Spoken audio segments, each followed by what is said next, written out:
On ne touche pas à ma fille, ça, que ce soit n'importe qui, personne ne touche à ma fille. Hein. Vous faites du mal à ma fille, vous me faites du mal à moi. Moi, j'étais prêt à faire ma justice. Je suis d'une origine où c'est dent pour dent, œil pour œil. C'est mon devoir. Cet homme s'appelle Manuel Ortiz. Pendant si longues années, inlassablement, il a recherché sa fille. Elle s'appelait Dominique, elle avait 30 ans. Elle était enceinte de son premier enfant. Un soir de mars 2001, elle a disparu, subitement. Pour Manuel Ortiz, c'est le début d'un long calvaire, d'une longue traque pour retrouver sa fille avec une certitude, jamais, mais jamais, sa Domi, comme il aimait l'appeler, ne serait partie sans lui. Et il avait raison, cet homme, jamais Dominique n'aurait abandonné son père qu'elle aimait tant. Domi était très douce, très souple en caractère, bon, jamais un mot plus haut que l'autre, très, très attachante. Dominique petite. Déjà, elle me suivait partout, parce que j'étais un peu plus vieille qu'elle. Donc, j'étais un peu son modèle. On était comme deux sœurs, plus que comme des cousines. Une petite choupinette modèle, elle était, voilà. Et adulte, elle était fort gentille aussi. Voilà, tout pour son papa, ses chevaux. Les chevaux, c'est très important, autant pour moi que pour Domi. Moi, de tout temps, j'ai eu des chevaux. Ma fille, elle a eu les chevaux très jeunes. Elle a grandi dedans. La petite, elle avait 4 ans, on la voyait dans les pattes des chevaux. C'était une très bonne cavalière. Je vous dis, bon, moi, je suis un bon cavalier. Mais ma fille était supérieure. Tout le monde la connaissait, hein, même au village. Des fois, elle allait acheter son pain à cheval, quoi. C'était rigolo quand même. Toujours à cheval. Alors écoutez, relation père-fille exemplaire. L'osmose entre eux, c'était, voilà, son papa, sa fille chérie. Son papa était très important pour Domi. C'était l'homme de sa vie, je veux dire. Oui, ma fille et moi, c'est une histoire d'amour. Ma femme est partie, Domi avait à peine 3 ans. Elle est partie en oubliant l'enfant. Elle ne s'est pas oubliée de partir, mais elle a oublié l'enfant. Le soir, quand je suis rentré du boulot, il y avait l'appartement inoccupé, à part ma petite. J'ai élevé Dominique tout seul. Sa fille, c'était tout pour lui, quoi. Il n'y avait pas d'autre priorité dans sa vie. C'était que sa fille qui comptait. Elle a manqué de rien, quoi. Tant qu'il, dans ses moyens de l'époque, tout qu'il pouvait. C'était sa fille, et puis c'est tout. On avait une complicité incroyable. Je me suis battu pour avoir la garde de ma fille. Et j'en arrivais à me demander si j'ai pas eu tort. Manuel Ortiz et sa fille Dominique vivaient entourés de leurs chevaux dans leur ranch situé à Allo, une petite commune à côté de Marseille. À 30 ans passés, Dominique n'avait jamais quitté son père, mais depuis quelque temps, elle avait un amoureux. Il s'appelait Jean-Claude Doulieri. Dominique m'a présenté Doulieri en me disant que, bon, apparemment, il lui convenait, il parlait calmement, c'était un bonhomme qui paraissait tout à fait normal. Ça n'avait pas l'air d'une canaille ni rien, ça avait l'air de quelqu'un de normal. Domi et Jean-Claude, fous amoureux. Jean-Claude, fou amoureux de Dominique. Je lui disais à Dominique de ne pas aller trop vite, parce que ça allait trop vite, mais ils étaient fous amoureux. Il a séduite, quoi. Il a mis le paquet. Mais après, oui, bien sûr qu'elle était amoureuse. Des fleurs, des câlins, plein de tendresse, plein d'attention, plein de mots gentils. Toutes ces choses que nous, on n'a pas forcément, voyez-vous. Voilà, ou on n'a plus. Et bien lui, il était comme ça. Dès le départ, ça a parlé de mariage, voilà, c'était tout à l'heure l'homme de sa vie. Et en plus, dans la réalité, ça avait été vraiment l'homme de sa vie. Hein. Il n'y en aura jamais d'autres après. Hein. Dominique Ortiz et Jean-Claude Doulieri sont en couple depuis 4 mois à peine lorsque Dominique va se retrouver enceinte. C'est un vrai bonheur pour le jeune couple. Sa grossesse, oui, dès le départ, c'était un vrai bonheur. Parce que c'était le bon moment pour elle. Voilà, elle avait 30 ans, elle se sentait prête. Toutes les femmes, à 90%, ça les démange d'avoir un gamin. Et elle n'a pas manqué à la règle. Et lui, Jean-Claude Douléry, hyper content aussi, mais vraiment. Et là, elle dit, mon père va être ravi. Domi m'a annoncé que j'allais être grand-père. Et elle rayonnait de bonheur. Moi aussi. Attendez, une petite famille, c'est bien. C'est très bien. C'était une très bonne nouvelle. Puisque des Ortiz de notre famille, il y avait qu'elle et moi. Dominique était enceinte de 3 mois et attendait avec impatience l'arrivée de son bébé. Mais c'est à ce moment de bonheur pour la jeune femme que sa vie va s'arrêter, précisément le 25 mars 2001. Ce jour-là, Dominique et son père avaient organisé dans leur ranch un barbecue, tous leurs proches devaient venir. Mais, étrangement, le matin du jour de la fête, Dominique, qui n'avait pas dormi au ranch, n'arrivait pas. En fait, elle n'est jamais venue. On a commencé à se dire, il y a un problème. Parce que ma fille, c'est pas ça. Ma fille, si elle dit je suis là, elle est là. Hein. Elle ne peut pas ne pas être là. D'une part parce qu'il y a ses amis avec qui elle doit festoyer, mais surtout et d'autre part parce qu'il y a les animaux dont il faut s'occuper. Le rituel familial, c'est s'occuper des bêtes tous les jours. Elle n'est pas là. Et Manu comprend qu'il y a un gros problème. On a commencé à téléphoner, bon, chaque fois on tombait en messagerie, jusqu'à ce que la messagerie était archi pleine. Pas moyen de la joindre ni elle, ni de joindre Douléry. On a commencé à faire un peu les fous, quoi.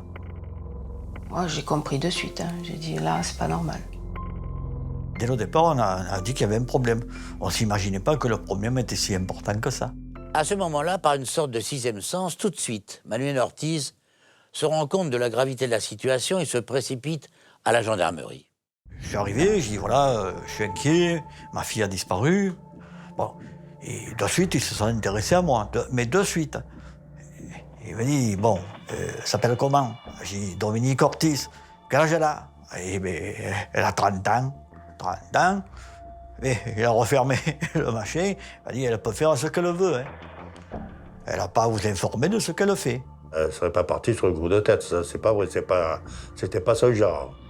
Elle n'aurait jamais laissé son papa sans nouvelles. On a un père qui est persuadé d'être dans une situation dramatique, qui va exposer son angoisse aux gendarmes, qui lui répondent procédure, donc indifférence.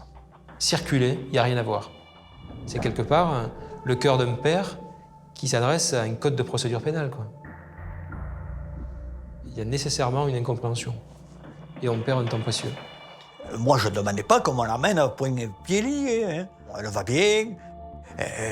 C'est tout ce que je demandais. Hein. Les nerfs que ça m'a filé, le machin comme ça. Parce que là, comme raison, je ne pleurais pas. Hein. J'avais une haine. Ne pouvant rien obtenir des gendarmes, Manuel Ortiz tente de joindre Jean-Claude Douléry, car Dominique lui avait dit la veille au soir qu'elle ne rentrerait pas à la maison, qu'elle passerait la nuit avec Jean-Claude.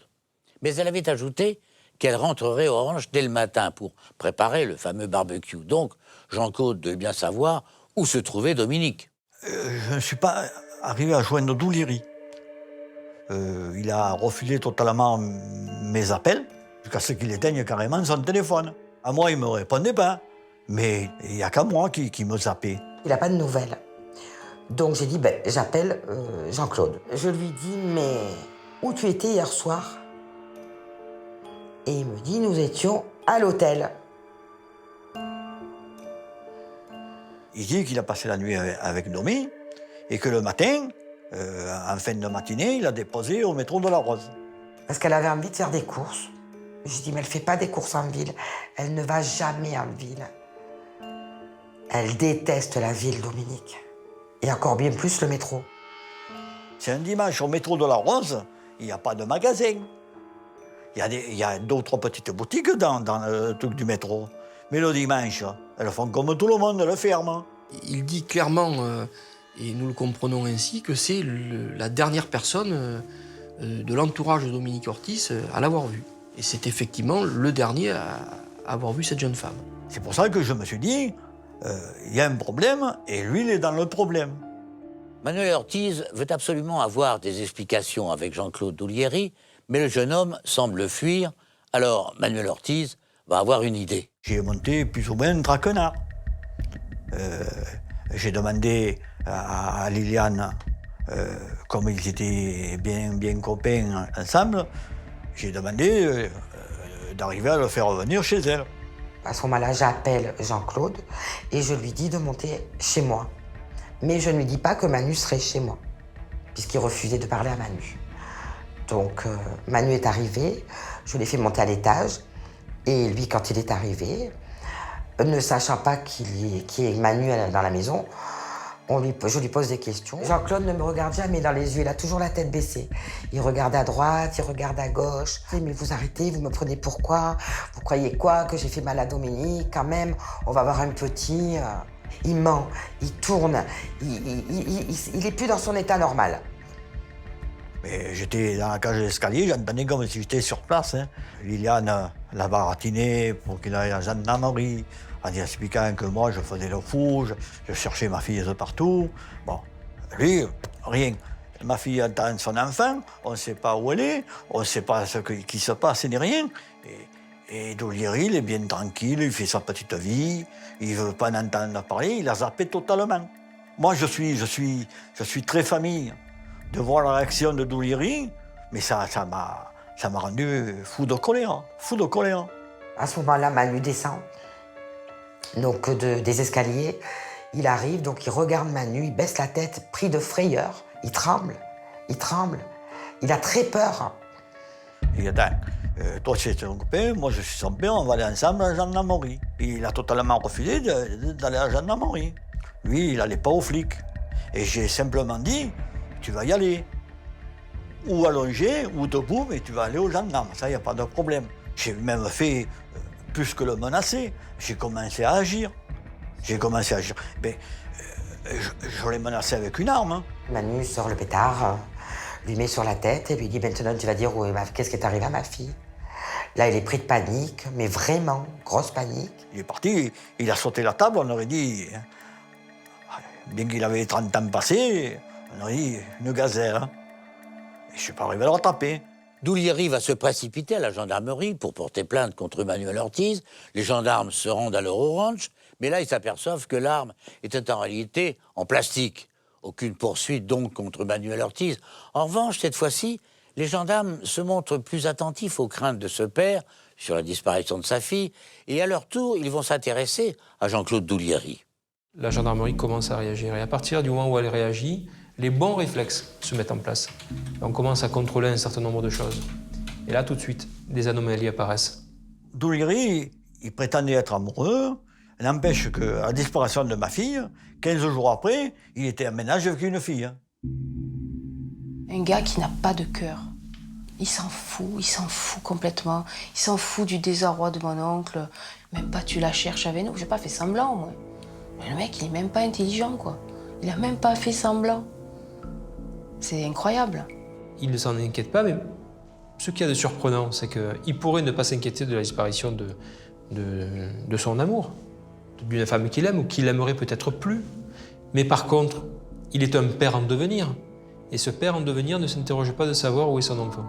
Il paraît paradoxal que Jean-Claude Doulieri ne se préoccupe pas plus de la disparition de sa compagne, pas plus d'ailleurs qu'il ne va essayer de la joindre sur son téléphone. Pas un seul appel à Dominique Ortiz après l'heure à laquelle plus personne ne l'a vu. C'est quand même curieux. Les gendarmes sont perplexes, ils poursuivent alors discrètement leurs recherches. Les enquêteurs vont reprendre le film à l'envers. Et ils vont s'attaquer à la chronologie décrite par Doulieri et les instants qui ont précédé la disparition. Alors, ils vont commencer par aller à l'hôtel. Lui affirme qu'il est allé à l'hôtel avec ma fille. Bon, mais le veilleur de nuit affirme que ma fille est arrivée toute seule, que lui a apparu en milieu de nuit, et soi-disant que ma fille ne voulait pas ouvrir. Doulieri va voir le veilleur de nuit en indiquant qu'il n'arrive pas à rentrer dans la chambre, qu'il faudrait lui ouvrir. Le veilleur de nuit monte, ouvre la chambre et puis il voit une femme sur place. Donc il est évident que quelques temps plus tard, quand on demande si Doulieri était avec quelqu'un, le veilleur de nuit dit oui, j'ai vu une femme. Il n'est jamais rentré dans la chambre, le veilleur de nuit. Il a ouvert la chambre, il y avait une fille qui était soi-disant ma fille sur le lit en train de regarder la télévision. Hier de nuit, il a vu que ça gueulait pas ni que dalle, il est parti, il est retourné à son poste. C'était carrément impossible qu'il ait passé la nuit avec ma fille, entre son téléphone à lui et le téléphone de ma fille, il y a eu maintes tentatives d'appel. Bon, les trois quarts, ils venaient de ma fille vers Douliery. Et voilà, s'ils sont à côté un de l'autre, je ne vois pas pourquoi ils jouent avec le téléphone. Et là, je pourrais dire que les enquêteurs vont être excités par cet élément qui va susciter de nouvelles investigations qui vont elles aussi, bien entendu, s'avérer concluantes. En effet, les enquêteurs vont découvrir que Jean-Claude Douliery a un autre alibi qui pose question. Souvenez-vous, il prétendait avoir déposé Dominique à la station de métro La Rose le dimanche matin. Elle voulait, disait-il, faire quelques courses avant de se rendre au ranch. Et si Douliery ne l'avait pas accompagné à ce repas en famille, c'est qu'il était parti fêter l'anniversaire de son frère chez leur mère, Georgette. Mais là encore, il y a un problème que les gendarmes vont très vite découvrir lorsqu'ils vont perquisitionner le domicile de Jean-Claude Douliery. Lors de la perquisition, les enquêteurs vont saisir plusieurs bobines d'appareils photo. Et là, les enquêteurs qui regardent, qui développent, égrènent, et puis tombent sur une première pellicule et se disent « bon, ça, ils nous en ont parlé, c'était l'anniversaire ». Et puis, dans la dernière pellicule qui est récupérée et qui est développée, on retombe sur le même anniversaire. Les enquêteurs vont analyser la scène prise par l'objectif et se rendre compte qu'il s'agit peut-être d'une sorte de pièce de théâtre et de reconstitution grossière d'une fête de famille. Sur la première pellicule, Jean-Claude Douliery, il a une chemise blanche et les manches retroussées. Le gâteau, il est carré. Et sur l'autre pellicule, Jean-Claude Douliery, alors qu'il était rasé de près sur la première, il a une barbe de 24 heures. Il a un t-shirt noir en manches courtes. Et là, il a un air très fatigué. Et le gâteau n'est pas le même. De toute évidence, Georgette, la mère de Jean-Claude, avait aidé son fils à se constituer un faux alibi, car c'est chez elle que se déroulait le faux anniversaire. En creusant un peu plus dans la vie de la famille Douliery, les enquêteurs vont apprendre que Jean-Claude Douliery avait noué une relation totale, fusionnelle avec sa mère, au point que Georgette détestait toutes les copines qu'avait eues son fils, et surtout la dernière, Dominique Ortiz. Elle ne pouvait pas supporter ma cousine. Elle la détestait. Georgette, vu la relation qu'elle avait avec son fils, ne supportait pas qu'il ait une copine. Et encore plus une copine qui se retrouve enceinte. Vous vous rendez pas compte, hein? Un bâtard dans la famille. Oh. Georgette, qui a fait vivre des cauchemars à toutes les compagnes de son fils, n'avait affaire qu'à des compagnes. Là, elle a affaire à la future possible mère qui va engendrer de son propre fils une progéniture. Elle ne peut pas accepter que Jean-Claude puisse vivre sa vie d'homme. Elle va même aller jusqu'à lui dire « tu dois choisir entre elle ou moi ». Elle va tout tenter pour écarter ce qu'elle considère être sa rivale. Elle avait quand même menacé de mort. Hein. Elle l'avait menacé de mort. Des coups de fil où il y avait des menaces de mort et où j'ai entendu, on a été plusieurs à entendre les messages de Georgette. Je vais te tuer. Tu restes encore avec mon fils, je viens, je t'étripe, je te tue de toute façon. Et elle était venue frapper Dominique aussi. Elle va tenter d'étrangler Dominique, qui va se confier à un ami. Sur ses craintes, sur ses doutes et surtout sur ses certitudes quant à la violence de sa belle-mère. Elle m'a dit, elle a même essayé de m'étrangler devant son fils. Et il n'a pas bronché. J'ai dit, si tu veux, demain, je monte, je viens te chercher et on va à la gendarmerie. Tu déposes, non, je ne veux pas faire ça, parce que... Et j'y attends, il y a des menaces de mort. Il faut qu'il y ait une trace. Tu déposes une main courante, puis malheureusement, elle n'a jamais fait. Elle m'a dit, je ne veux pas que mon père, ne dis pas à mon père ce que je viens de te dire. J'ai dit, ça va. J'ai dit, ça va, je ne dirai pas. Domi ne voulait pas que je sois au courant parce que moi, j'aurais réagi. On ne touche pas à ma fille. Ça, que ce soit n'importe qui, personne ne touche à ma fille. Vous faites du mal à ma fille, vous me faites du mal à moi. Pour les gendarmes, cette menace de mort, avant la disparition de Dominique Ortiz, était à prendre au sérieux. Du coup, ils interpellent et placent en garde à vue Jean-Claude Doulieri et sa mère Georgette. Doulieri va expliquer, pour faciliter les choses, à un moment donné où il sait qu'il est acculé contre le mur et qu'il ne peut plus bouger, dire écoutez, j'ai fait cette photo, effectivement, pour me justifier vis-à-vis du papa qui se montait très insistant, pour lui prouver que je ne pouvais pas être à l'origine de la disparition de sa fille, dans la mesure où j'étais à une fête familiale. Donc Doulieri expliquera juste qu'il a peur de Manu, qui est un homme furieux, un homme violent, un homme dangereux, et qu'effectivement, cette mascarade a été faite pour non pas donner un alibi à la justice, mais pour calmer un père dangereux. Le 28 février 2002, le juge d'instruction décide de mettre en examen Jean-Claude et Georgette Doulieri pour enlèvement et séquestration. La mère et le fils sont incarcérés, mais ne lâchent toujours rien. Cela fait bientôt 1 an, une année entière, que Dominique a disparu et ne donne plus aucun signe de vie. On ne savait pas où elle était, on ne savait pas ce qui s'était passé exactement, mais on savait qu'il était certain pour nous que c'était son copain qui avait fait un truc, qui l'avait tué. Hein. On en était sûrs. Vous savez, c'est pénible de savoir qu'il est arrivé quelque chose, de savoir qu'elle est morte, mais de ne pas savoir où elle est. C'est quelque chose d'insurmontable. Quand il pleut, les premières pluies, ça a été atroce parce que j'étais dehors et je me disais, elle va être quelque part sous un tas de feuilles. Horrible, l'horreur, l'horreur. Malgré Tous les faits qui se rapprochent vers un drame, il y a quand même un espoir. Tant que c'est pas sûr, vous raccrochez vers le bon, pas vers le mauvais. Vous voyez pas le pire, vous voyez, il y a une possibilité, il y a ça, il y a ça. J'ai questionné tout le monde, même des gens qui connaissaient même pas. J'avais rien à foutre, moi. Je voulais des réponses. Et depuis, je veux des réponses. Manque de peau, des réponses, j'en ai pas beaucoup. J'ai fait des affiches, j'ai fait des promesses de récompense. J'ai cherché de partout. Et c'est là qu'on découvre véritablement, pour un cercle plus vaste, qui est Manu. Manu, c'est un homme pas très grand, mais c'est un homme immense, qui a un cœur qui va au-delà de ce qu'on peut imaginer, et qui cherche une fille et qu'il aime par-dessus tout. Donc il cherche son petit bébé.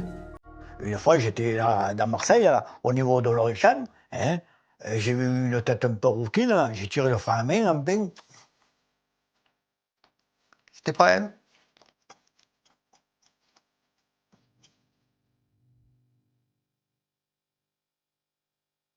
Et oui, je l'ai cherché. J'ai fait que ça. Jean-Claude Doulieri et sa mère sont incarcérés depuis 4 mois lorsque le juge va décider de les libérer, car sans preuve concrète, il est impossible de les garder en prison. On n'a pas de corps, on n'a pas de traces, il n'y a pas d'éléments objectifs qui laissent supposer qu'il se soit vraiment passé quelque chose. Il va être difficile au juge d'instruction de le garder en détention sur finalement ce grand doute. Pour moi, ça représentait une douleur, une colère folle. Nous, on se dit, mais ça s'arrête là, qu'est-ce qui se passe, quoi? C'est pas possible.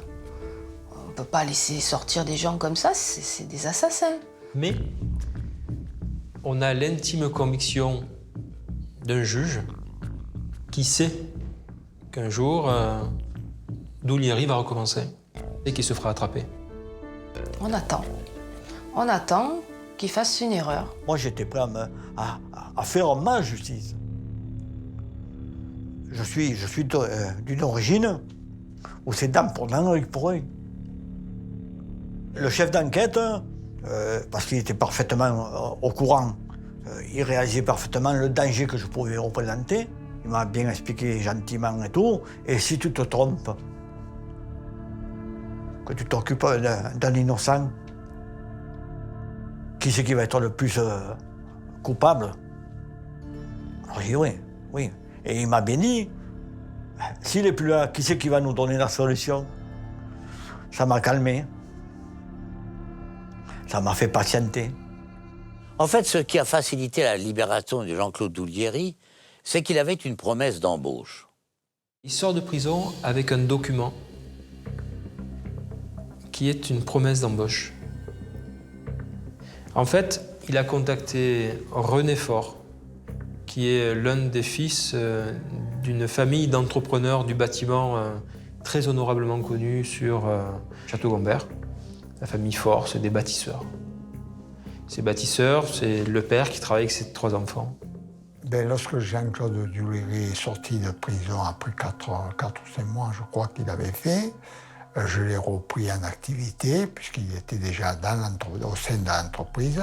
Monsieur Duléry était ponctuel au travail et sérieux pour ça, travailler. Même s'il fallait travailler un samedi, il ne m'a jamais refusé. Alors, comment voulez-vous y faire un reproche? Il a repris sa place. Pour nous, c'était un collègue d'enfance. Il a toujours été sérieux, il était ponctuel.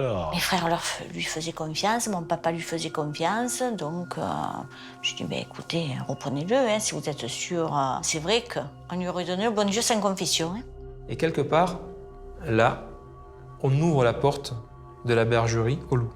Jean-Claude Duléry, dès qu'il va être remis en liberté, va reprendre une vie normale, comme il avait avant son incarcération. Je pourrais dire la vie continue. Évidemment que nous, on n'apprécie pas trop cette aide qui lui tombe un peu du ciel, parce que la famille Faure, on les connaît depuis longtemps. Voilà, on les connaît. C'est incroyable, c'est incroyable. Des gens que je connais depuis qu'ils sont enfants, on les fournir un emploi, les fournir un domicile, et les fournir en somme une identité, parce que c'est ce qu'ils leur ont fourni. J'ai pas compris la trahison, parce que pour moi c'était une trahison. Jean-Claude Duléry, quand je l'ai repris pour travailler, il disait que dans cette affaire, il y était pour rien. Moi, j'ai rien à voir, c'est pas moi qui l'ai tué. Et nous, on n'est pas professionnels. Hein. On a bien voulu le croire. Il dit qu'il est innocent, qu'il n'a rien à voir avec cette affaire, que Dominique a disparu, il est au courant de rien, quoi. Je le connaissais depuis l'âge de 10 ans, pour moi il était innocent, hein. Ça c'était clair. Lui, il était totalement innocent, et moi non.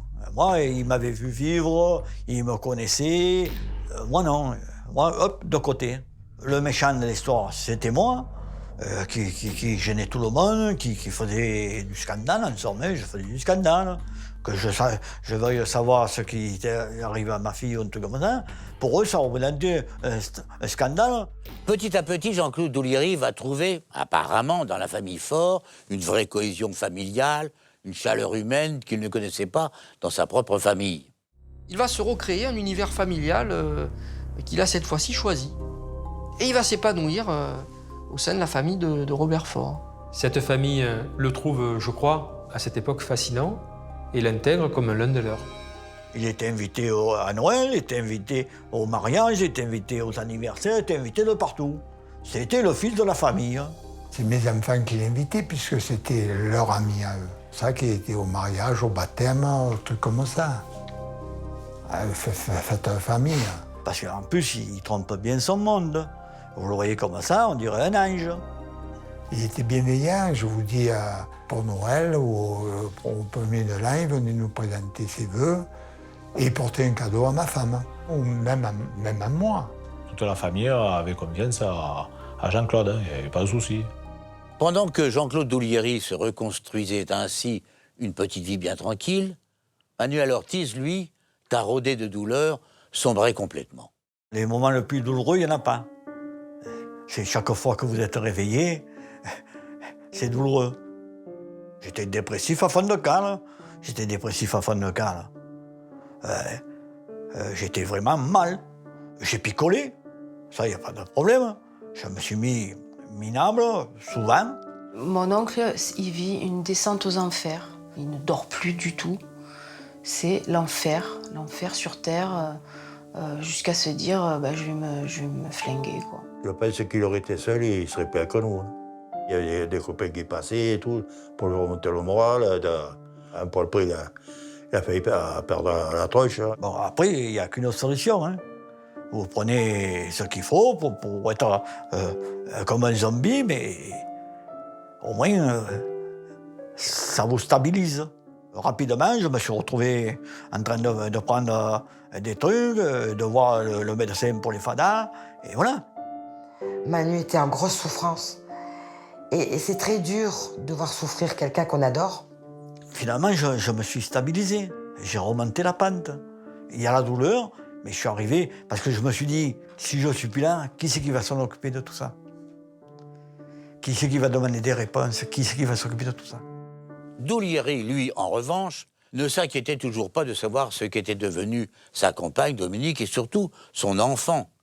Sa seule préoccupation à présent semblait être la famille Faure. Douliery, dans cette famille, comme dans sa vie, il va se comporter comme un prédateur.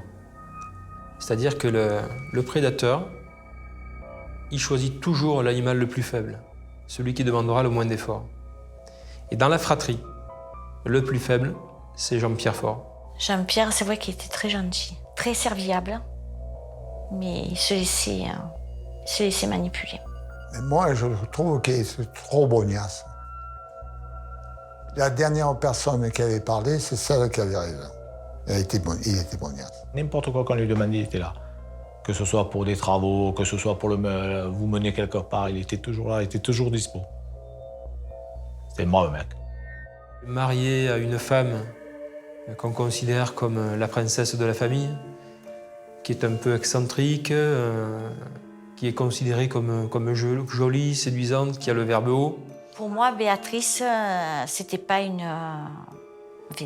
entre parenthèses, c'était pas une sainte, voilà. C'était une bonne vivante, elle aimait s'amuser, ici et là. Elle aimait se montrer. Mais sinon, elle n'était pas méchante. Béatrice, ici, on la recevait comme notre fille. Notre fille, ils avaient 28 ans de mariage. Béatrice a épousé le seul homme qu'elle ait connu. Elle l'a connu très très jeune, à 15 ou 16 ans, et ils ont Angélique, leur fille unique, dont ils sont très proches. C'est un couple qui vit en vase clos, qui ne sort pas, dont les seules activités communes, c'est d'aller au supermarché faire les courses. Ils n'ont pas d'amis, ils n'ont pas de vie sur l'extérieur, à part les quelques fêtes familiales, dans le cadre desquelles d'ailleurs ils rencontreront Douliery. Lui est célibataire, et il va quasiment vivre avec Jean-Pierre Faure et Béatrice Frustieri. Et tout le temps chez eux. Le matin, le soir, ils dorment chez eux, alors qu'ils ont un appartement qui fait 10 mètres carrés. C'est totalement ubuesque. Et là, un travail de destruction intérieure, un travail de nécrose va se mettre en place. Et plus que ça, on est dans de la scarification, littéralement. Scarification familiale du couple. C'est-à-dire que Douliery va disséquer le lien, le peu de lien qui reste entre cet homme et cette femme. Et il va prendre sous sa coupe Jean-Pierre Faure, qui a commencé à prendre une mauvaise habitude avec de l'alcool. Il va lui porter de l'alcool, toujours plus. Et lorsqu'il va être témoin d'échanges verbaux assez houleux entre l'homme et la femme, il va aller voir son ami en lui disant « Mais enfin, tu es un homme, qu'est-ce que tu peux supporter? Mais mets-lui 2 tartes quand elle te parle comme ça. Tu peux pas accepter ça. C'est une cavaleuse. Et puis, je te sers à boire. » Et puis après, il va voir la femme en lui disant « Mais c'est un pochard, mais qu'est-ce que tu fais? Tu es une princesse, tu mérites beaucoup mieux. » Voilà. C'est ça, ce quotidien pervers qui va se mettre en place. On n'était pas au courant que Jean-Claude montait souvent chez lui. On n'était pas du tout au courant. On ne pouvait pas savoir ce qui s'est passé puisqu'il habitait Sanary. C'est vrai, Jean-Pierre Faure et sa femme Béatrice vivaient dans un petit lotissement situé à Sanary. La famille Faure, elle, vivait à Château-Gombert, un quartier de Marseille. C'est donc en toute discrétion que Douliery se rapprochait de plus en plus de Jean-Pierre et surtout de Béatrice Faure. Bien entendu, il va tellement se rapprocher qu'il va surtout se rapprocher de Béatrice. Et ils vont rapidement devenir amants. Et au contact de Douliery, elle se ravive. C'est un brasier qui reprend. Elle recommence le maquillage, elle recommence les couleurs vives, elle commence à rire un peu, puis rire plus, rire à gorge déployée, boire, vouloir s'habiller autrement. Lorsque la relation sentimentale va démarrer avec Douliery, c'est une adolescente. Des témoins le diront. Je pense même que sa fille le dit à un moment donné, elle se conduit comme une adolescente amoureuse. Parce qu'en fait, elle revit quelque chose qu'elle n'a quasiment pas connu, qu'elle n'a quasiment pas vécu. Quelque part, elle a son piquant de femme, son piquant de vie, elle a sa canaille qui vient lui proposer autre chose. Il lui offre ce goût de l'aventure, peut-être l'excitation, l'adrénaline, quand on franchit les interdits progressifs. Et tous les deux, du coup, c'est vraiment la dynamique du couple diabolique qui est constituée. Jean-Pierre Faure ignorait bien entendu que son ami était devenu l'amant de sa femme, et c'est dans cette ambiguïté que le trio va cohabiter ainsi pendant plusieurs mois, jusqu'au 15 mars 2005 précisément. Ce jour-là, Angélique, la fille de Jean-Pierre et de Béatrice Faure, vient rendre visite à ses parents, mais arrivée là-bas, elle est très étonnée, son père n'est pas là, et ce n'est pas la seule chose qui va intriguer Angélique. Elle constate que la voiture de son père est là. Elle constate que les lunettes de son père sont là. Son père ne part jamais sans sa voiture. Il ne peut pas faire 2 mètres pour aller acheter le pain ou les cigarettes, il prend la voiture. Son père ne voit pas. Il ne peut pas partir sans lunettes. Angélique va également remarquer que la maison a été nettoyée, que le transat dans lequel son père passait beaucoup de temps, parce qu'il était essentiellement le plus clair de son temps à la maison à se reposer, n'est plus là. Il y a quelque chose qui n'est pas comme d'habitude. Donc elle questionne sa mère, et sa mère est très évasive. Béatrice dit qu'il avait envie de changer d'air, qu'il ne se plaisait plus avec elle et qu'il avait décidé de partir. Mais très vite, Angélique va sentir qu'il y a quelque chose de pas normal. Son père ne partait jamais, son père n'a pas de raison de partir, il est très casanier, il fait rien sans sa femme, et là il est plus là. Béatrice Faure, elle est un peu acculée par sa fille qui la presse de questions, qui a compris que quelque chose s'était passé, et elle n'arrive pas à maintenir une ligne cohérente pour rassurer Angélique. Elle dit à sa fille enceinte « Ce qui s'est passé, c'est horrible. Mais je ne peux pas te le dire, parce que si je te le dis, tu avortes sur place. » Elle lui dira à un moment donné dans une discussion que son père a été lourd à porter. C'est très clair, hein, c'est très parlant. Il était lourd comme un âne. Ça a été horrible. Il y avait du sang partout. Mais aucune phrase n'est jamais finie. Et sa mère lui dit que ça a été dur à nettoyer. Donc évidemment, là encore, les choses s'éclaircissent pour elle, mais de manière funeste, parce qu'elle a un pressentiment très sombre que quelque chose de grave est arrivé à son père. Très inquiète, Angélique décide immédiatement d'alerter sa famille. Un soir, ma nièce me téléphone et elle me dit « Tati, il faudrait que tu réunisses la famille. » Alors, tout étonnée, je lui dis « Oui, mais dis-moi pourquoi ?» Et elle me dit « Écoute, c'est grave, c'est au sujet de Jean-Pierre, de mon papa. » De suite, j'ai pensé à un accident. Elle me dit « Non, je ne peux pas t'en parler au téléphone, réunis la famille et tu me rappelles pour me dire quand je peux passer et toi, un soir. » C'est ma fille qui m'a téléphoné, elle m'a dit Papa, il y a Angélique qui veut nous voir. Et moi, j'ai téléphoné à mes enfants qu'on se réunissait chez ma fille le soir, c'était 6h30, 7h. Elle s'est réunie, donc il est venu Angélique. Elle nous dit « Vous verrez plus Jean-Pierre. » Là, j'ai cru que la maison me tombait sur la tête. Je lui dis, mais enfin, on lui demande, mais pourquoi tu dis ça? Elle dit, je suis sûre qu'ils l'ont assassiné. Elle nous dit que c'est Douléry qui a assassiné son père. Elle est sûre. J'ai fait de suite un rapprochement avec la Dominique Ortiz. De suite, j'ai compris.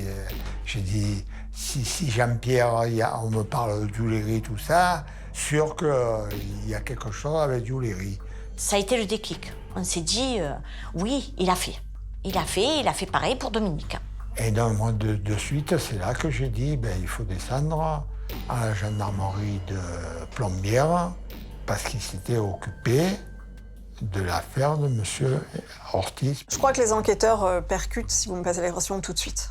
Et pour eux, il n'y a pas de hasard. On a de nouveau une disparition inquiétante et on a de nouveau Jean-Claude Douléry. Et on va se dire que ça fait quand même beaucoup de monde qui disparaissent dès que Jean-Claude Douléry apparaît. Ah, il nous a bernés, il nous a bernés. Il nous a bernés, hein, après. Je m'aperçois que j'ai été pris pour un couillon, pas plus. Qu'est-ce que vous voulez dire? Il nous a carrément manipulés. C'est un manipulateur, normalement. J'ai dit à ma femme d'appeler Ortiz, parce que nous, l'histoire de Dominique Ortiz, en 2000, on pensait que Jean-Claude était innocent. Et j'ai dit, appelle-le et tout, tu lui expliques, on s'excuse. Je me mets à sa place. Il a remué ciel et terre et nous, on n'a rien fait. Il a dû se sentir abandonné, moi je le comprends. C'est pour ça qu'en premier, je voulais m'excuser.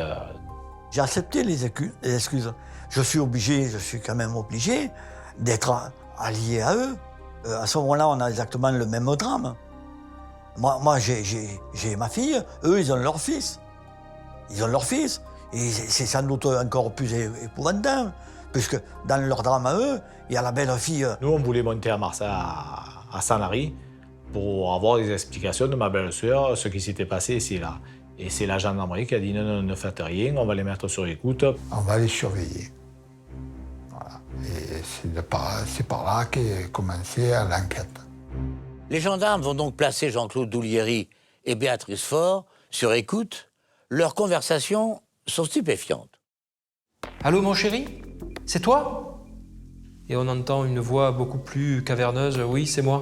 Ça y est, je t'ai pris rendez-vous, mon chéri, mon petit oiseau. Je t'ai pris rendez-vous chez le médecin. Ah, bon. Tu sais, c'est pour ton dos. Il m'a demandé ce que tu avais. Je lui ai dit que tu avais porté quelque chose de très lourd il y a 3 semaines. Et là, elle éclate de rire. Là, ça va déjà faire froid dans le dos aux enquêteurs. 3 semaines avant, ça correspond exactement à la disparition de Jean-Pierre Faure. Donc là, évidemment, quand les enquêteurs entendent ça, ça laisse peu de place au doute. D'autant que, très vite, les enquêteurs vont découvrir un nouvel élément inquiétant. Il s'agit d'une voiture retrouvée entièrement brûlée à proximité de Sanary. Et grâce à ce qu'il reste de la plaque d'immatriculation, ils vont retrouver le propriétaire du véhicule. Ils vont voir cet individu en disant, voilà, votre voiture a été calcinée, pourquoi vous ne l'avez pas déclarée comme volée et incendiée? Je dis, mais pourquoi le ferais-je? Je l'ai vendue. Donc les enquêteurs disent, ah bon, vous l'avez vendu à qui? Eh ben, je l'ai vendu à monsieur Jean-Pierre Faure. Et quand on va présenter les photos de Jean-Pierre Faure au vendeur, le vendeur va dire, ah non, c'est pas Jean-Pierre Faure, ça. Ce monsieur, je ne l'ai jamais vu. C'est pas lui. Et bien sûr, lorsqu'on va présenter sur un tapissage Doulieri, le monsieur va dire, mais il est là, Jean-Pierre Faure. Et là, c'est pas vraiment génial pour Jean-Claude Doulieri parce qu'on ne voit pas pourquoi il aurait pris l'identité de Jean-Pierre Faure pour acheter un véhicule qui plus est quelques jours avant que celui-ci ne disparaisse. On va trouver dans cette voiture qui a été entièrement brûlée un petit morceau d'étoffe. Il semble que ce soit une serviette éponge et sur cette serviette éponge, il y a quelques traces de sang. Le sang sera confirmé comme étant le sang de la victime, du mari, du cocu, de Jean-Pierre Faure. On a compris que mon pauvre, on ne le verrait plus, quoi. On a de suite compris que c'était fini. On avait toujours l'espérance que ce ne soit pas vrai, mais à un certain moment, après, avec l'ADN, on vous dit c'est le sang de votre fils, à moins d'être débile, vous comprenez qu'il est mort. Pour mes parents, ça a été dur parce qu'ils étaient âgés. Ma maman était malade. Donc ça l'a rendue encore plus malade, plus fatiguée. Elle avait qu'une obsession, retrouver son fils, l'enterrer. Vous êtes dans l'angoisse, vous dites où c'est qu'ils l'ont mis, c'est surtout mes parents. Ma maman elle était malade, elle se disait mais qu'est-ce qu'ils en ont fait ici là. Après vous posez plein de... Vous ne pouvez pas savoir ce qui est arrivé. J'en ai fait des cauchemars. Je voyais mon frère sortir les mains de la terre. C'était... Même une fois, je l'ai entendu taper à la porte, pour vous dire. Alors que je savais qu'il n'était plus là. Le 6 avril 2005, 3 semaines donc après la disparition de Jean-Pierre Faure, Jean-Claude Doulieri et Béatrice sont interpellés, placés en garde à vue. Bien sûr, Jean-Claude Doulieri, qui est quelque peu habitué aux gardes à vue, jure qu'il n'a rien à voir dans cette disparition. Je ne suis pour rien dans la mort de Jean-Pierre Faure. C'est un complot, mais un jour la vérité jaillira. Béatrice Frustieri, dans un premier temps, va bien entendu se solidariser totalement avec les déclarations de Jean-Claude. Puis petit à petit, elle va se rendre compte que son système de défense est est un petit peu douloureux. Ou tout du moins, il peut le devenir, parce que c'est d'assassinat dont on est en train de lui parler. Lorsqu'on va lui soumettre les éléments matériels, techniques, qui ont été relevés par les enquêteurs, là, elle va changer de position. Elle commence à troquer son avenir, elle commence à monnayer ce qu'elle pense pouvoir gagner, c'est-à-dire sa liberté. En disant, mais vous ne savez pas de quoi il est capable. Vous ne savez pas ce qu'il a fait. Je ne peux pas vous parler, je suis contrainte. J'ai été contrainte. Son système de défense va être finalement très habile parce qu'elle va mettre en place le scénario de ce que je peux appeler un doute accusatoire. C'est un peu je sais, mais je ne sais rien. Je ne peux pas vous en dire plus, mais vous comprenez ce que je suis en train de dire. Il semble clair en fin d'instruction qu'elle a quand même peur. Il y a des choses qu'elle ne veut pas dire, mais qu'elle sait peut-être, mais qu'elle ne veut pas dire. Jean-Claude Doulieri et Béatrice Faure sont donc finalement mis en examen pour assassinat, évidemment écroué. Cependant, après 14 mois de détention préventive, la Chambre de l'instruction décide de libérer Béatrice Faure dans l'attente de leur jugement, c'est-à-dire un procès très attendu qui va s'ouvrir à Draguignan le 14 novembre 2007. Manuel Ortiz s'était également déplacé pour soutenir la famille Faure. On a une Béatrice Frustieri qui est dans son numéro de prédilection. Elle est la veuve éplorée parce qu'elle veut être reconnue comme Madame Faure. Elle ne se présente plus comme Doulieri, elle s'en est dissociée très vite. Elle est Madame Veuve Faure. Elle pleure beaucoup.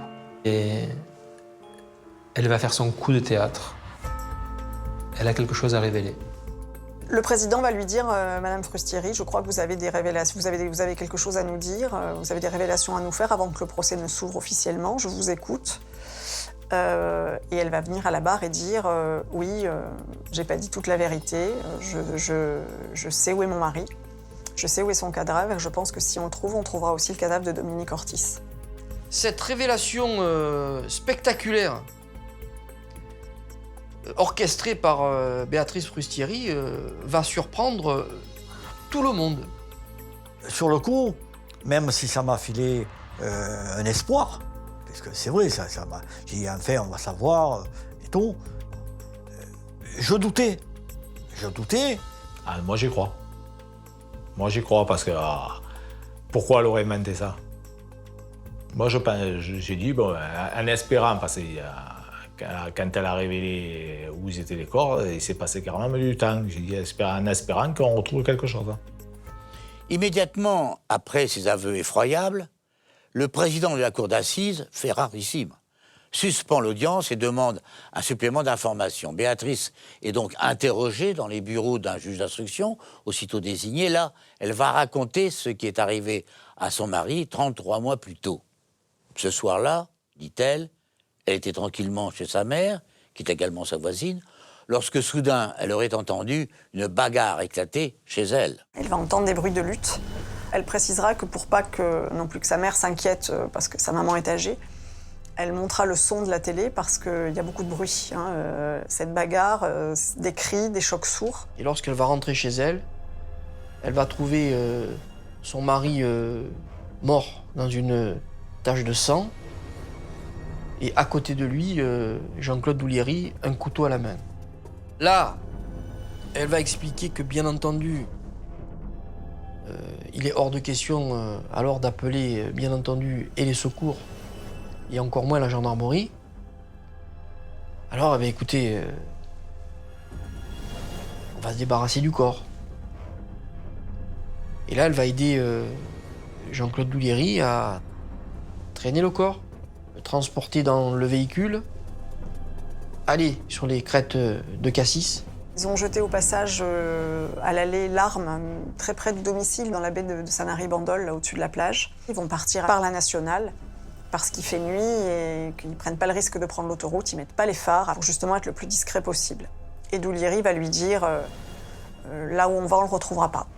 Béatrice explique que Jean-Claude Doulieri va la conduire à Cassis, sur les falaises du Cap Canaille. Elle explique que que Doulieri sort de la voiture, il ouvre le coffre, Elle dit, il s'empare du cadavre, il le sort, il fait beaucoup d'efforts. J'entends le corps tomber et il le traîne. Il le traîne sur 30 mètres. Ils vont porter le corps jusqu'en haut. Elle va aider Doulieri à porter. À un moment donné, elle n'en peut plus, elle tombe à genoux. Elle dira même qu'elle a peur à ce moment-là qu'il la jette aussi. Et elle explique qu'il jette le corps et j'entends craquer plusieurs fois. Et elle dit, et là, je sais qu'il va me tuer. Elle va tenter de mettre en scène, sur cette falaise, dans le vent, son désarroi. Elle invite la peur comme moyen de défense.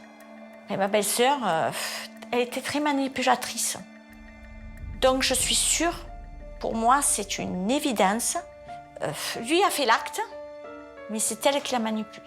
Elle est autant coupable que lui, hein. Si ce n'est plus, parce que lui, elle, c'est sa femme. S'ils ne s'entendaient plus, plutôt que de tuer, ils divorçaient, ils restaient amis. Elle a profité de l'occasion que l'autre, c'est un meurtrier, mais elle y a mis le couteau dans les mains. Elle a poussé à tuer. Pour moi, c'est deux monstres. Écœurés. Écœurés. Ma belle-sœur et un collègue d'enfance. Qu'est-ce que vous voulez être à part écœuré? C'est donc sur les falaises du Cap Canaille que se trouverait le corps de Jean-Pierre Faure, et peut-être même celui de Dominique Ortiz. Le juge d'instruction ordonne, dès le lendemain, des recherches sur ces falaises. J'aurais voulu aller sur place voir, mais c'était impossible. C'était impossible. J'attends. J'attends pendant que ça s'effectue, j'attends. Je suis avec le téléphone à portée, j'avais le fixe à portée, j'avais le portable sous la main. Voilà, j'attends. On imagine qu'on voit des véhicules de gendarmerie sillonnant les falaises sous un vent terrible qui plus est. Et puis à un moment donné, Béatrice va dire ça y est, j'en suis sûr, c'est là. Et c'est à partir de là que les gendarmes vont descendre en varap jusqu'au bas d'une falaise. On retrouve 2 boîtes crâniennes, on retrouve des tibias, col du fémur, colonne vertébrale, bassin. Les ossements correspondant à ceux de 2 corps humains, mais également des effets personnels correspondant point par point à ceux qui avaient été portés par Jean-Pierre Faure d'une part, et surtout on va retrouver la bague de Dominique Ortiz. Manuel Ortiz avait offert à sa fille une bague en or faite pour elle. C'était une bague en forme de goutte d'eau. Et la bague, c'est la première chose qu'on identifie. Il a tué ma fille, il a tué l'enfant qu'elle portait. Son propre enfant à lui. Mais j'étais loin de m'imaginer qu'il avait jeté le cadavre de Faure là où il avait jeté le cadavre de ma fille. Parce qu'il a jeté au millimètre près, à 4 ans de différence.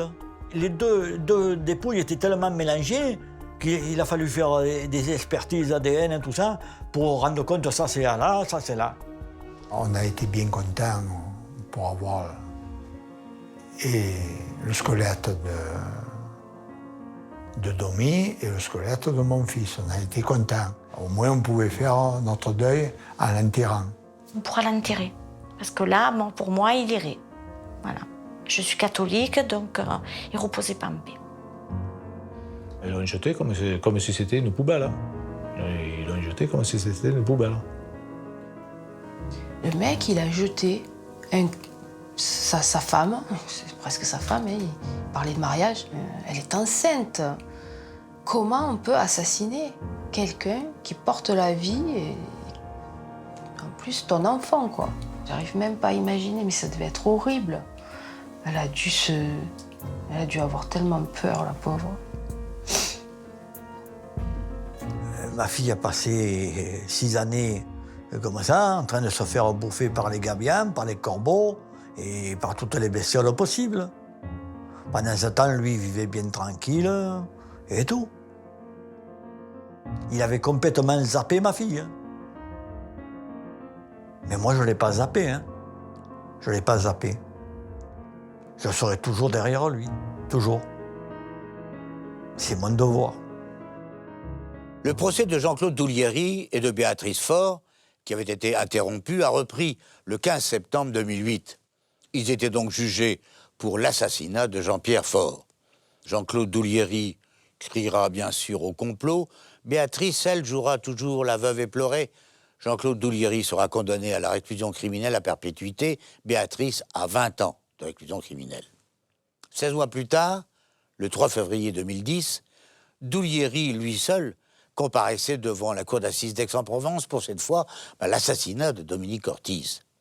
L'étude des ossements et des vêtements de la jeune femme, ce qu'il en restait, avait révélé que, comme Jean-Pierre Faure, elle avait été tuée à coups de couteau. Jean-Claude Douliery sera condamné cette fois à 20 ans de réclusion criminelle, mais les peines, vous le savez, n'étant pas cumulables en France, la perpétuité, c'est-à-dire la condamnation la plus haute, sera retenue contre lui. Mais rien, jamais, n'apaisera les cicatrices de la famille Faure et de Manuel Ortiz. Moi, mon frère ne reviendra plus. Ma mère est partie le 8 juillet, est décédée, en se demandant s'ils allaient ressortir. Moi, je pense que nous, c'est la perpétuité, la disparition de mon pauvre frère. Quand on prend une peine, en France, on devrait faire sa peine jusqu'au bout. On prend 20 ans, on fait 20 ans. On prend 25 ans, on fait 25 ans. On prend perpétuité, on fait perpétuité. Mon papa, tant qu'il sera vivant, il ne lâchera pas l'affaire. Non. Non. Il veut que la justice soit faite. On ne dit pas qu'elle fasse plus, ou qu'il fasse plus, mais qu'ils fassent leur peine. Mon fils, il ne ressuscitera pas. La petite Ortiz ne ressuscitera pas. Mon oncle a mené un combat de titan. Alors ce petit bonhomme-là, qui démonte ciel et terre, tout seul quand même, tout seul face à son désespoir. C'est justement un devoir envers ma fille. Quoi que je puisse faire, ne mérite mieux que ça. Un super papa qui a perdu son trésor. Vous imaginez un peu, Le décès de ma fille entraîne un décès chez moi aussi. Mon désir de vie, il est mort. On ne prend pas assez en considération que ma fille était enceinte, que ma fille représentait ma descendance et qu'un enfant que je portais représentait ma petite descendance. En tuant ma fille, il a tué ma famille.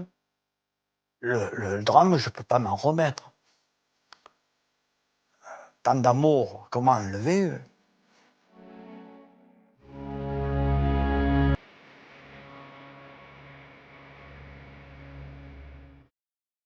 Des photos de ces deux horribles procès, les jurés n'en ont peut-être retenu qu'une seule. Celle de deux squelettes d'os blanchis par les vents et parfois croqués par les rats. Peut-être y avait-il aussi une minuscule trace du bébé que Douliery avait sacrifié. 3 vies à payer, le prix doit en être lourd, très lourd.